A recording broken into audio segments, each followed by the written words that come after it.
Alex Shapiro. I'm a composer, and I snapped all the images that you just saw and all the ones to follow on this little video right here from my home on this rock in the middle of nowhere that feels like the center of everywhere to me, San Juan Island, Washington. My life is triangulated here. I was born, raised, and educated in New York City on an island half the size of this one called Manhattan. And then when I was 21, I moved out to Los Angeles, where I began my composing career. And after 24 years, I decided I'd had just about enough of all that traffic and that I'd be a lot happier living amidst nature. So in 2007, I packed up my muses and moved up here. I'm really grateful to composers now for giving me the opportunity to share my work with you on their terrific Impact series.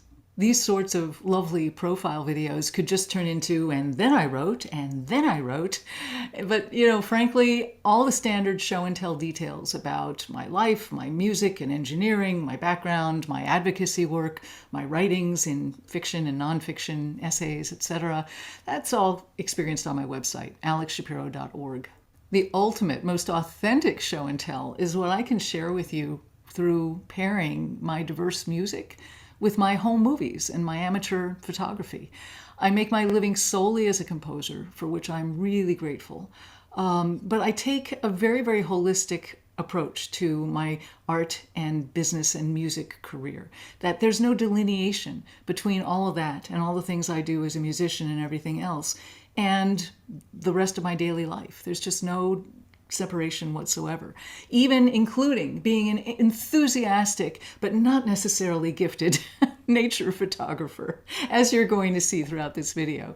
So I invite you to join me on a sonic and visual overview of my world.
The pieces you've heard so far are for large ensembles paired with a pre-recorded track. Electroacoustic music has been a very big part of my entire career, whether writing concert works or commercial ones. But I've also written a great many acoustic pieces for solo piano and small chamber groups. And here are two excerpts from two related projects very close to my heart. A recording released in 2020 of a piece called Spark that starts off an entire album of my complete solo works to date, titled Arcana, recorded in New York City by the magnificent Adam Marks. Subsequently, I pan right into the chamber sextet arrangement of the piece, recorded by Fifth House Ensemble in Chicago. The piece was commissioned in memory of a very special keyboardist by a man who was deeply grieving her loss. And tragically, just a few months after Arcana was released, Adam Marks passed away very suddenly at age 42. He was beloved by everyone who knew him, and his music making lives on through his beautiful recordings like this one. After these, you'll hear my very pensive electroacoustic piece for wind band titled Breathe, and I'll tell you more about it after you've heard it.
Breathe was really cathartic. I wrote it during the first year of the pandemic, and yes, I was thinking of the new and deadly virus that had instantly filled our world with uncertainty and fear. But I was also thinking about the breath-depriving crises of ongoing systemic racism and environmental climate upheaval. News of the murder of George Floyd filled the airwaves, and the air in turn was filled with lung-choking smoke from raging wildfires all around, including very near my home. The conductor score cover for each of my large ensemble works almost always features one of my own photos, and the cover for Breathe was this picture, taken in September 2020, from the same deck from which all the beautiful rainbow and island photos were snapped. The smoke blowing in from mainland American and British Columbian infernos was so searingly thick, I couldn't see 50 yards in front of me. The photo you see here has not been doctored in any way. I want to share something considerably lighter with you. An amazingly fun collaboration that I did in 2013 with the wonderful percussionist and composer David Jarvis, who headed up the percussion department at Washington State University for many years. That year, I was WSU's composer in residence for their Festival of Contemporary American Music. And to include in the concert of my works that they were going to do, they commissioned a new work. And Dave asked me, would I be interested in filling the gap in timpani repertoire by giving him an electroacoustic piece to do? And I said, sure. And I immediately followed up that with, would you like to co-compose it with me? And so off we went. It was quite fun.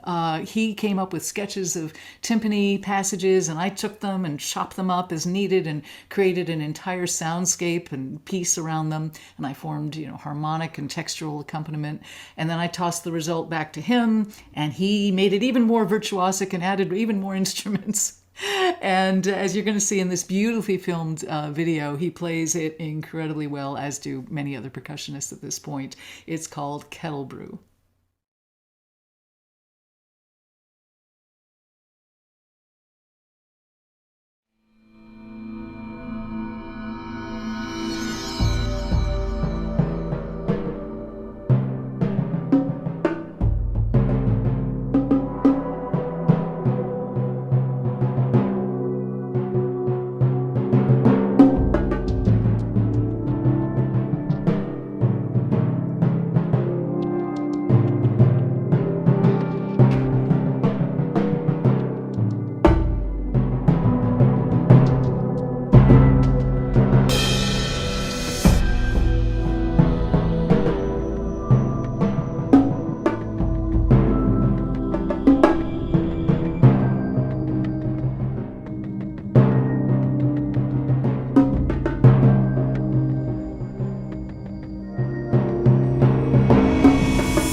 So there's always been this really interesting dichotomy in my life between high tech that you see here in a lot of the music that I do and my interest in technology in general, and no tech nature, which you're seeing throughout this video and my life here.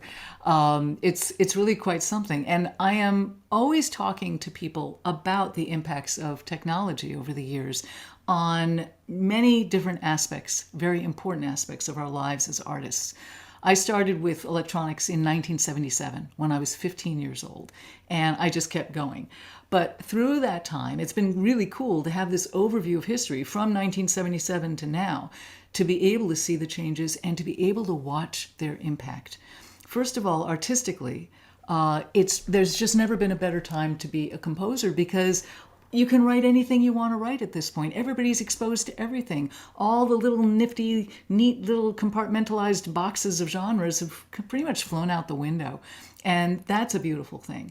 And financially, it's superb, because with the internet, all of a sudden, artists have freedom. They don't need, if they don't want, there's nothing wrong with publishers and record companies, but they don't have to have them in order to get their work out around the world. Just hit the button at 2 a.m, sitting in your pajamas at your desk with a glass of Pinot Noir, as I like to say. Just, you can publish your work.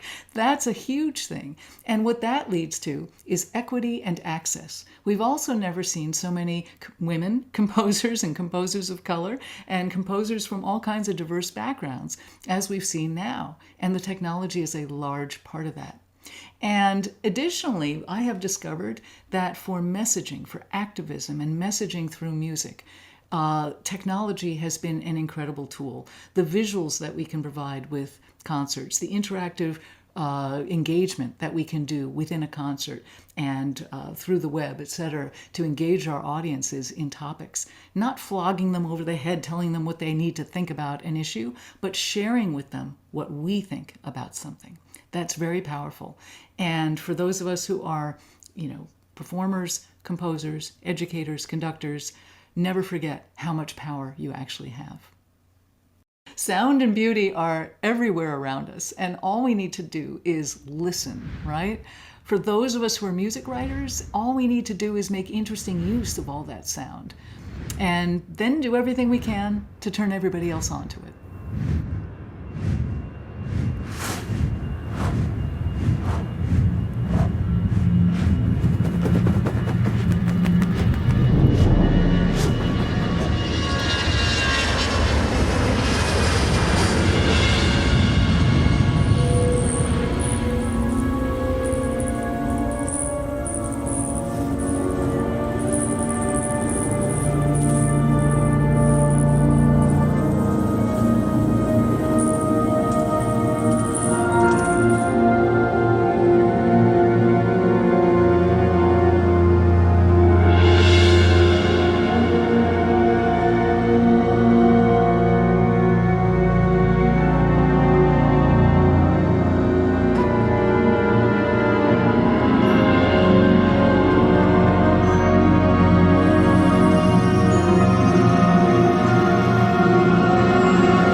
My thanks to you for watching, and to Composers Now for giving me this wonderful opportunity to share my enthusiasm with you.